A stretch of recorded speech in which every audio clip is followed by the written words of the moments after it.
10월 2일 오늘 하나님의 말씀은 여호수아서 14장 말씀입니다. 6절로 9절 말씀.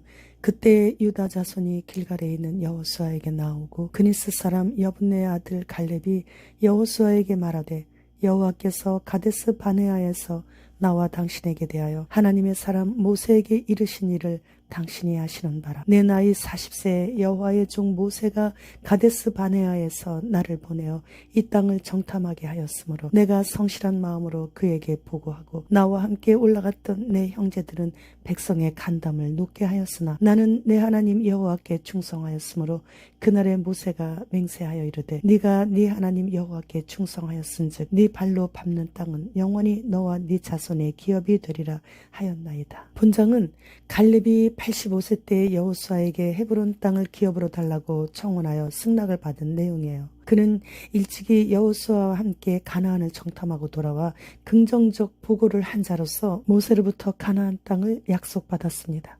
요단 동편 땅에서 르우벤 지파와 갓 지파 그리고 므낫세 반지파의 기업의 땅을 나눠주고 요단 강을 건너 가나안 땅인 요단 서편에서 나머지 9지파 반에게 땅을 기업으로 나눠주는 일을 제사장들과 여호수아와 각 지파 족장들이 맡았습니다. 대제사장 엘르아살은 종교적인 지도자이고 여호수아는 정치적인 지휘자이기에 현재 절대 권력을 가지고 있는 여호수아는 자신의 생각이나 뜻으로 얼마든지 땅을 독단적으로 결정할 수 있었지만 제사장과 백성의 대표자가 입회한 가운데서 공평하게 땅을 분배하였습니다. 여호수아는 욕심이 없는 훌륭한 지도자였음을 알게 됩니다. 그들이 각각 애쓰고 수고했지만 땅을 분배할 때는 오직 하나님의 주권에 따라 제비 뽑아 공평하게 행해졌습니다. 오늘 본문에서 갈렙을 유다지파 족장이라고 하지 않고 그니스 사람이라고 소개를 합니다. 출애굽할 때 이스라엘 사람들 중에 잡족들이 섞여 있었는데 그 중에 가나안 족속 중 그니스 족속의 갈렙이 같이 출애굽을 하면서 유다지파와 합류하였기에 유다지파 족장으로 선발되어 가나안 12정탐꾼 중 한 명이 된 것을 보면 광야길을 걸어오는 동안 에돔족인 갈렙은 모세에게 여호수아만큼이나 얼마나 충성스러웠는지 짐작할 수 있습니다. 이스라엘 10명의 정탐꾼들을 가나안 정탐을 마치고 돌아와서 모세와 백성들 앞에서 자신들의 눈으로 보고 귀로 들은 이야기들을 출애굽할 때 이스라엘 사람들 중에 잡족들이 섞여 그 중에 가나안 족속 중 그니스 족속의 갈렙도 같이 출애굽을 하면서 유다지파와 일찌감치 합류하였기에 유다지파 족장으로 선발되어 가나안 12정탐꾼 중 한 명이 된 것을 보면 광야길을 걸어오는 동안 에돔족인 갈렙은 모세에게 여호수아만큼이나 얼마나 충성스러웠는지를 짐작할 수 있는 것입니다. 이스라엘의 10명의 정탐꾼들은 가나안 정탐을 마치고 돌아와서 모세와 백성들 앞에서 자신들이 눈으로 보고 귀로 들은 그 이야기들을 그대로 전했습니다. 그래서 백성들은 울면서 여호와께서 자신들을 왜 이집트에서 끌어내셨느냐고 원망하며 다시 애굽으로 돌아가겠다고 했을 때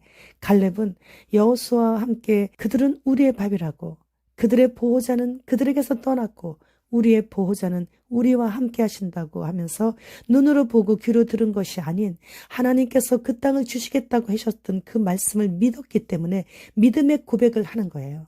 그래서 모세를 통해 네 발로 밟는 땅은 모두 다 네 것이 될 것이라고 하는 하나님의 축복의 말씀을 갈렙은 들은 것이죠. 본장에서 갈렙은 여호수아를 찾아와서 이스라엘 각 지파들이 싸워보지도 않고 미리 겁을 내는 헤브론의 아낙 자손들을 몰아내고 자신이 그 지역을 차지하겠다고 하니까 얼마나 여호수아가 갈렙이 고맙겠습니까? 광야 40년 그리고 가나안 땅 입성에서 정복전쟁으로 5년 도합 45년을 지나는 동안 갈렙의 나이 85세의 나이임에도 전혀 기력이 쇠하지 않았고 오로지 한결같이 하나님의 약속의 말씀을 믿고 온전히 충성하며 따랐다고 성경에서는 기록하고 있어요. 12정탐꾼 중에 10명이 왜 이렇게 가나안 땅에 대해서 그렇게 두려워했느냐면 헤브론의 아낙 자손들을 보았기 때문이에요. 헤브론의 거인들인 아낙 자손들을 보았기 때문에 두려워했던 것인데 갈렙은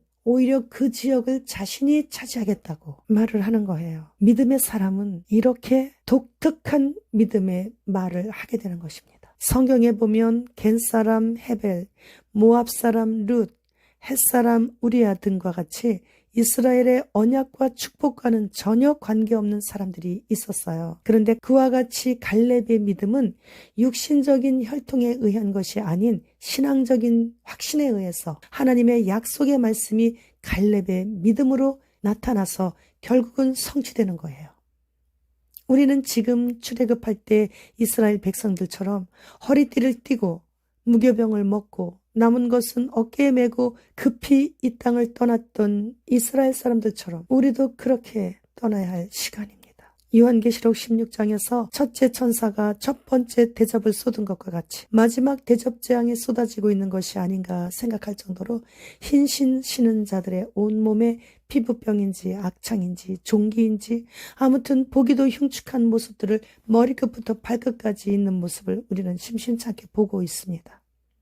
이스라엘 백성들이 출애굽할 때 같이 따라 나왔던 잡족이었던 갈렙이 이스라엘 12지파 중에서도 메시아가 오시는 가문인 유다지파로 합류하여 정탐꾼에까지 들어가게 하신 것처럼 우리도 이방인으로서 아무런 공로 없이 예수 그리스도 피공로로 흰신도 알게 하시고 휴거도 사모하게 하신 그 은혜에 죽도록 주님께 충성을 다해야 되는 이유인 것이에요.